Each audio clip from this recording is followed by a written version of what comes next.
జొన్న రొట్టె ఎలా తయారు చేసుకోవాలో చూద్దాం ఇప్పుడు. జొన్న రొట్టె చేయడం రాని వాళ్ళు కూడా చేయొచ్చు ఈజీగా. ఇది నేను చెప్పే ప్రాసెస్.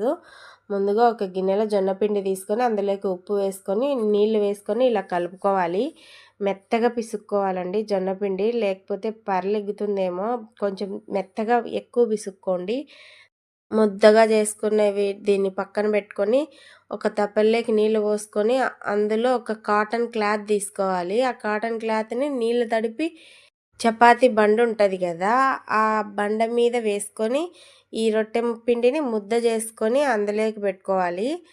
దాన్ని కొంచెం తట్టి వేళ్ళతో తట్టుకొని అట్లా చేతి నేను వీడియోలో చూపిస్తున్నట్లు చేసుకోవాలి.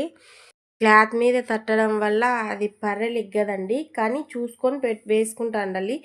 గ్యాప్ లేకుండా రొట్టె పిండి పెట్టుకుంటా ఉండాలి. ఒకవేళ పర్రెలందు పోదు సామాన్యంగా, అది చేతికి అతుక్కొచ్చినందు మనం రొట్టె పిండి పెట్టుకుంటా ఉండాలి. అక్కడ అతుక్కుంటుంది, ఏం ప్రాబ్లం ఏమి ఉండదు. తర్వాత నేను ఇలా పెట్టి చూపిస్తాను చూడండి. అదిగో అసలు రొట్టె కిందికి కూడా పడదు. అలాగే పెనం మీద వేసుకోవచ్చు. రాని వాళ్ళు కూడా ఈజీగా చేసుకోవచ్చు ఈ విధంగా అయితే రొట్టె. టేస్ట్ కూడా పిండి మీద దానికంటే ఇదే టేస్ట్ బాగుంటుంది. ఒకసారి ట్రై చేయండి రొట్టె ఇలా కూడా.